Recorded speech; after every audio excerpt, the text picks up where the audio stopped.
All right, Susie, welcome to Creator Support. Tell us about what you make and what your problem is. All right, I make vlog style videos that are philanthropy as well as challenge based because of my Mr. Beast audience coming into my channel.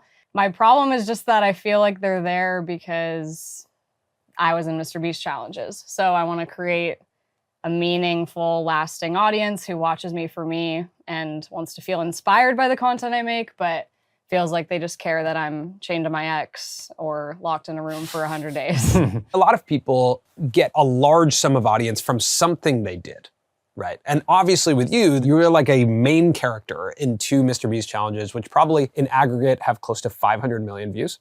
Yeah, something like that. It's the equivalent to like someone coming off of Survivor and people having interest in that person. Or The right? Bachelor, and then they start a podcast or something. Right, Exactly. Right. Yeah. It's going to be very exhausting trying to please the audience that's coming over with the interest of former Mr. Beast contestant, right? If we just look at presently, you are positioned as Mr. Beast contestant, right?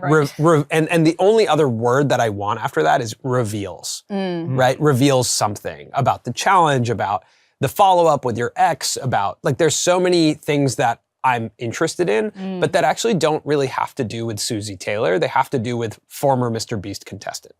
And I think we need to now evaluate what that means when we zoom out and not really start with who is Susie Taylor, but actually start with who is the audience that you want. Right. And that may mean that you're gonna lose this audience or some of them. You know, look, our main channel, our top videos are all collaborations with Mr. Beast.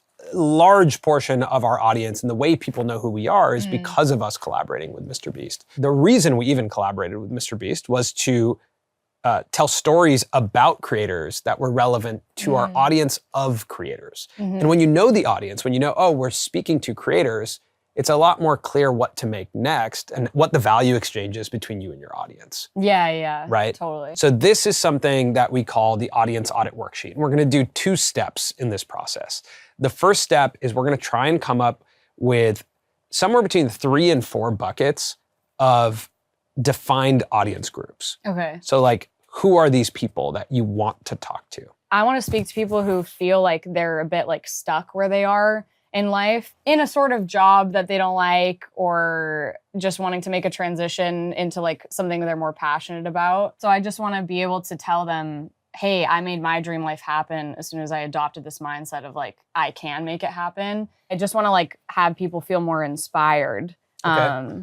Looking for inspiration is Like young working professionals who feel stuck. I wouldn't say they're like professionals though. I feel like they're like doing odd jobs or interesting. something. Cool. Trying to, but I don't know what to call that. post-grad working class.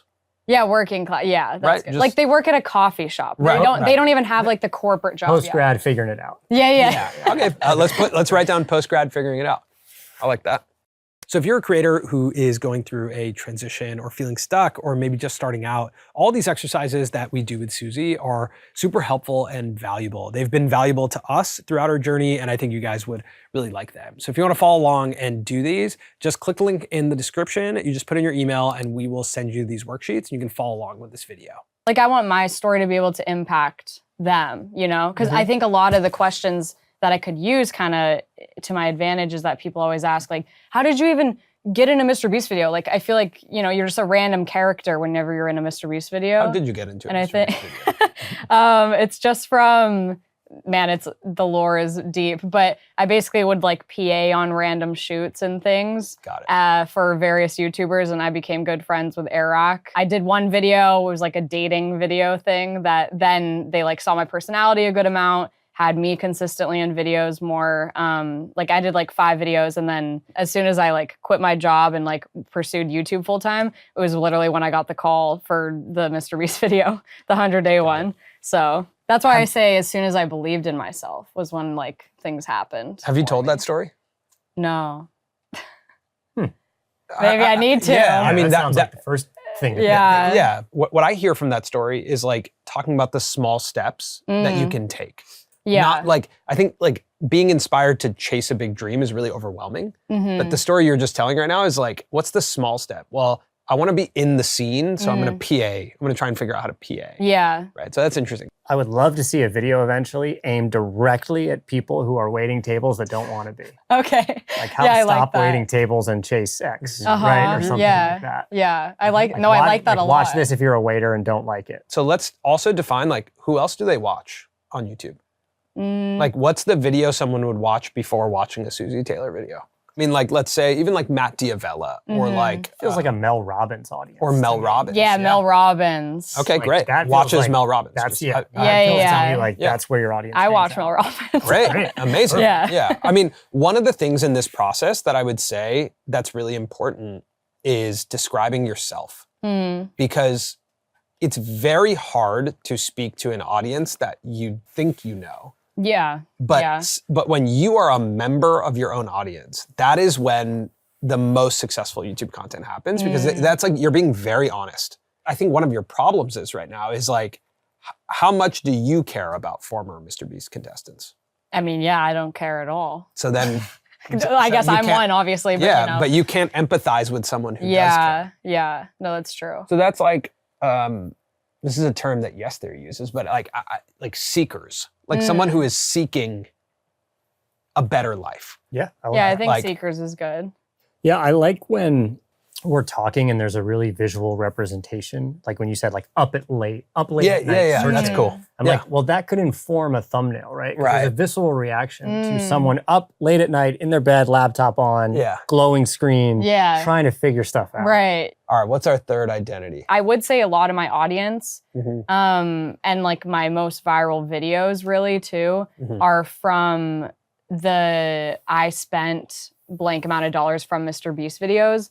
And it's me going and giving back to people. And so I love philanthropy just in general, of like helping people out. I think it's probably video. okay to write Mr. Beast fans as an identity. Like that is your core group presently. Yeah. Right? Like it's people who have crossed over, who watch Mr. Beast, who watch a lot of YouTube, and are down to watch you do similar things. Yeah. And I think in the Mr. Beast realm, so that it's not always like I'm talking about him, I do have a side of me that I love to like push myself out of my comfort zone. And so maybe that's just a bucket, or like the audience that likes challenge videos. That's what I mean. Yeah. Like Yeah. we can describe this group of people as, I think, people interested in you and the continuation of your story, plus people who just enjoy the format and the framework of like a challenge video. Yeah, on YouTube. yeah, totally. I think it could be two separate ones. I think we could have Mr. Beast fans, but what you're describing with philanthropy, I look at that as like people who are cold that need a warm blanket. Like you're offering the warm blanket. Right, yeah. Right? I think those can be two separate things. Cool. I saw this term and it said instead of rage baiting, start like joy baiting people. Oh, yeah. And I was like, wait, that's totally Yeah. what I want. Like I want people like to that. I feel like that. joy baited rather than, rage baited. And so Fans of being joy baited. I think we just say joy bait. joy bait. Yeah, that's cool. So it's really like young working class, Yep. seekers, Yep.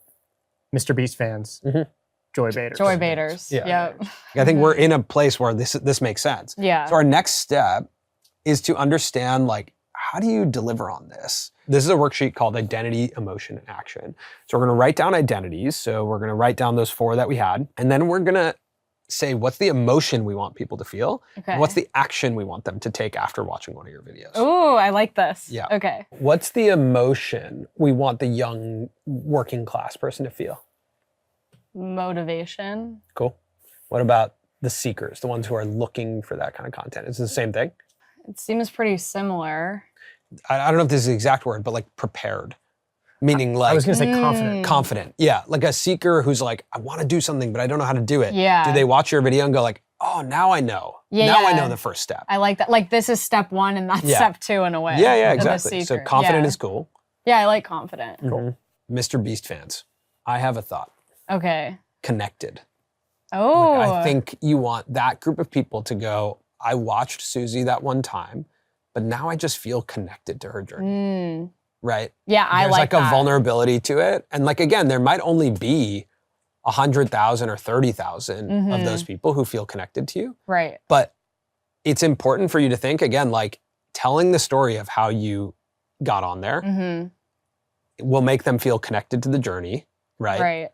And can also make these other identity groups feel motivated, feel confident, and like, oh, the first step is not trying to make the big thing happen. The first step is trying to find the small thing, like becoming a PA. Mm-hmm. So I would say connected there. People who like joy bait, feel good content. Yeah, they want to feel joy Feel at good. / happy. Yeah, feel good. Like I finished watching a Susie Taylor video. Mm-hmm. What do I do now? Well, for the young working, I'd say they'd go and take one sort of step towards that. Like I do this thing like Monday Motivation. It's just a short form kind of thing every Monday. And I'm like, people in the comments will be like, thanks, I finally just got up and went on my run. Like that I need to. Cool. So like they would take the first step, I guess. Yeah, take the first step. Yeah. Great. This is a home base for you to like, when you come up with ideas, you want to go, does this idea make like young people feel motivated to go take an action? Does Yeah. my title thumbnail set the expectation that this is what you're going to get inside? This is Right. who Susie Taylor is. Yes. And if it's no, then you kind of have to reevaluate, like, why am I making that? Just for views' sake? Like, Right. Because what's more interesting is what you represent. You sent us like a big kind of mock-up of a series you want to make, Yes. right? Cool. So talk to us about this series. Yeah, so I was thinking this would be a good way to like hone in on really what I want to be doing most of the time, which is like philanthropy / feel good videos. And I feel like people are just like craving that kind of vlog style. And so that's what I would do, but then package them each like as individually, but have like elements that are similar throughout the series where the audience, like Ryan Trahan's like 50 States series, has like his jammy time and things. Like I want to have elements in each video where it's like, okay, now giving away X amount of dollars to a subscriber, like, or like that I'm doing it to reach 500K or 1 million subscribers or something like that, of why they would watch all the videos. Let's start and identify like how the audience that we want is going to react to these things and who this is for. Because I think the clarity that you should always ask yourself is, who is this for and why are they watching? So if we start there, like, who is this for?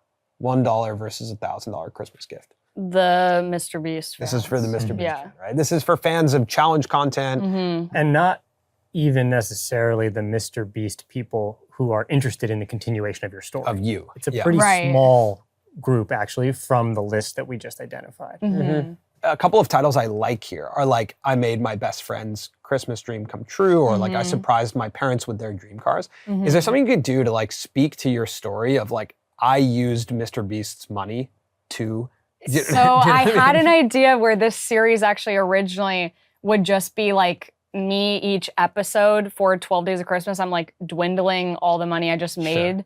And the packaging of it would be directed towards Mr. Beast people. I like it if it fits into our broader plan of reaching the other audiences, right? Because I think this one doesn't really talk to seekers, like what we just said, like the working class person who's like looking for something better out of life is like that's not for them. Right? No, I would say the same thing goes for I wrapped 365 Christmas gifts in 24 hours. Yeah.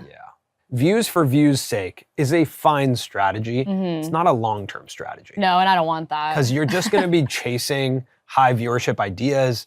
You're going to get to a point where you're like, I don't even want to make these videos. Yeah. Like, these videos kind of suck, but they get a lot of views. And you just get stuck in this loop. And there is a strategy, you know, or something that a lot of YouTube creators say called hide the vegetables, right? Which is kind of, it's branded in this like, the packaging is a lot more broad and like tries to get a lot of people in the door, but then once you get in, it's like a feel-good story. Oh, And okay. an example of that is Yes Theory. I paid a taxi $10,000 to see how far it takes me. Oh, wow. They're very good with it.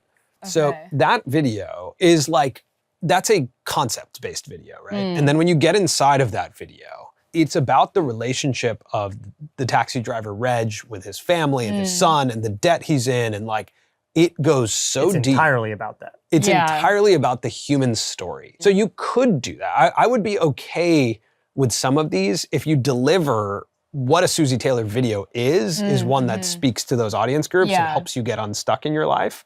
But if it's just, here's a $1 Christmas gift, here's a $10, here's $50. You Right. wouldn't believe the $1,000, and then here's Right. $1,000. I'm like, Yeah. I don't care. Like No, maybe totally. 1 million people watch it, but who cares? Right, yeah. And I think what these are, you have to write like, here's the thumbnail, but here's what this is actually about, Yeah. right? Like I invited my ex to Christmas dinner. What is that actually about? Is that just fun? It's just like, yeah, and it's like the awkwardness of like him around my family and stuff. Like, but that's not, but like, is that what it's actually about? Like, what is it actually about? well, it would be really like we're trying to like reconnect in the midst of like the whole world like wondering what's happening with us. And is that real or is that just because it would do good views? No, it's like in real life, we're like trying to figure it out. So it is like a vulnerable thing in a way. But no, you're right. It is kind of like, well, why do I care? You know, as like an audience. Well, the only group that cares is Mr. Beast fans. Right. Yeah. Yeah. Right. You know, something with my ex is interesting. Like I'm not opposed to that. But I think like if we're moving in the direction where the audience you want is an audience that's looking for more, then I think you have to give me more and suggest more in these titles. Yeah. Yeah. I would urge you to try something somewhat unconventional, knowing that, you know, Emma Chamberlain is someone you look up to and you're looking for that sort of like raw connection to an audience. I would think about making a video where you take a lot of this strategy out of the equation. And it's like a really stripped down thumbnail of you looking at the camera and some sort of statement in the title about what you're going to offer us, like a discussion on, an honest conversation about. And Finally opening up about X, right? Maybe it is your X, maybe it is your time at Mr. Beast, whatever it is, but I think it'd be really worthwhile to see who's in the comments. Like use what would be thought of as conventionally a bad title thumbnail as a filter to see who shows up. Right. Yeah. there for As Suzie. like an experiment video. Yeah. And what are they saying to you in the comments as an opportunity to get to know these people better? Yeah. Yeah. No, I like that. I like that a lot. This is fine and fun, and it probably, you know, you'll probably find some videos do well, but my concern is that you're not moving in the direction of the audience you want. Yeah. And I think just taking steps, even if it's 1 out of every 3 videos, like is what Colin's mentioning, of just like story time. Like I'm just gonna talk to you guys. I think that will change a lot of, even if it's 25,000 people who watch, it's like, that's 25,000 people interested in you. Right. That's yeah. amazing. You know, like, and keep building that 25,000, not looking at the, like not thinking that that's small. That's not small. Right. I think I just get scared when it's like, I'm still trying to grow the channel. Plain and simple, you are very good on camera. It's very fun to watch you. I think the way you have to look at this is if you want to do this for a long period of time, you can't build it on shaky foundation. And sometimes you have to go back down to the foundation, rebuild the foundation, and then build up again. Totally. Right? Just get comfortable with the fact that being on YouTube and doing this is going to be an up and down journey of viewership, of interest. You are a person, you're going to change, the audience is going to change. It's all going to be up and down. Yeah. And, you know, viewership is going to be something that is probably a bit volatile while you're figuring it out. But if you're just holding on to that, it might hold you back from actually becoming the creator you want to become. Yeah, and I want to be able to make YouTube videos when I'm like a mom and like later down the road. Totally. And so I think taking the time now is for sure the smart move. All right, everybody go subscribe to Suzie. Write in the comments what you want to see from Suzie. Yeah, much appreciated. Thank All right. you guys. See you guys. Thanks, Suzie.